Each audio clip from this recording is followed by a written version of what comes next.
In the oligopoly, it helps the oligopoly market to maintain its structure. Again, restricted entry we have already done in the monopoly form of market. The reasons remain the same. Or the causes of oligopoly, or it may be asked that what is the reason that there are few firms in oligopoly. Again, the same reasons. First was the law of land, but here there is no law of land. It means that government will not create a oligopoly. If it want to create, it will create the monopoly. Patent right reserved by the various firms. Formation of cartels. Huge capital required. Technical know-how.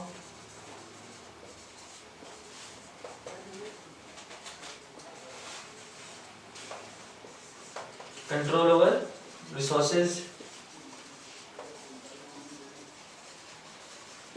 Okay, so the reasons remain the same as in monopoly. The meaning is same. These reasons will create a oligopoly, and this is the reason why there are few firms in a oligopoly. The question may be in this form: why are there few firms in the oligopoly, or what are the reasons for oligopoly? The same answer you have to write for all the questions. And then the last feature that we have to study is, we have already talked about it, that is no price war.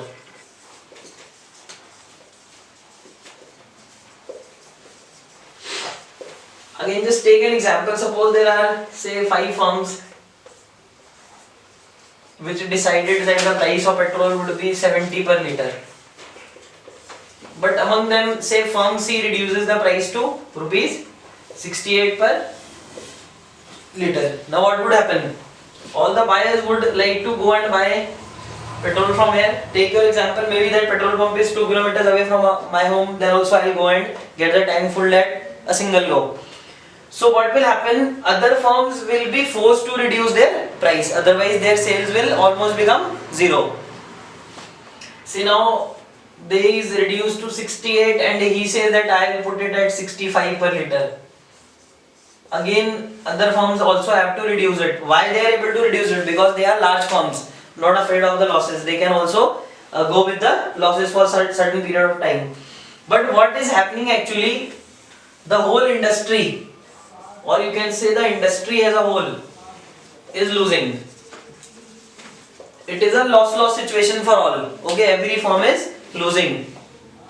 So that's why they will never do the price war, and this is known as price war, when one firm is curtailing its price to harm the other firms.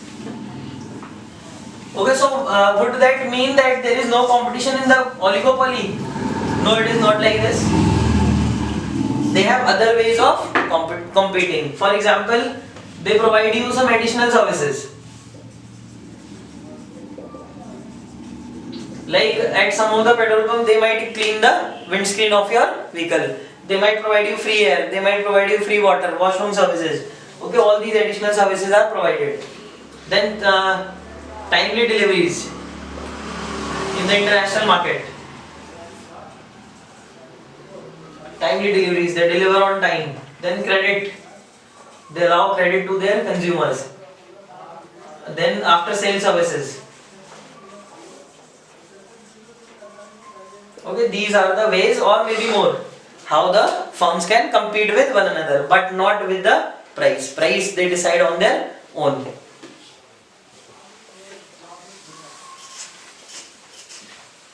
Okay, then next we have to move on the types of oligopoly.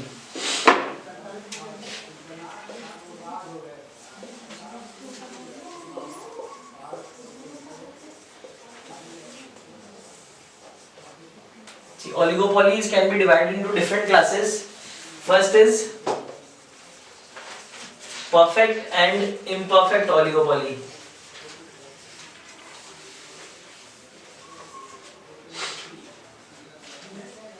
And second is collusive or non-collusive.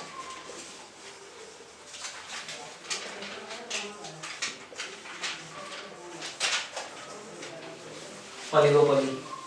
Right? Perfect oligopoly means that the firms are supplying the perfect substitutes. absolutely identical to one another, like the petrol pumps. Okay, they give you the similar type of petrol, or you can say exactly the same petrol. Do not get confused between the normal and speed petrol. The petrol, normal petrol, you will get same on the all the pumps, and if it is a speed petrol, you will get same on all the petrol pumps. Imperfect oligopoly is when the firms are supplying closely related or close substitutes.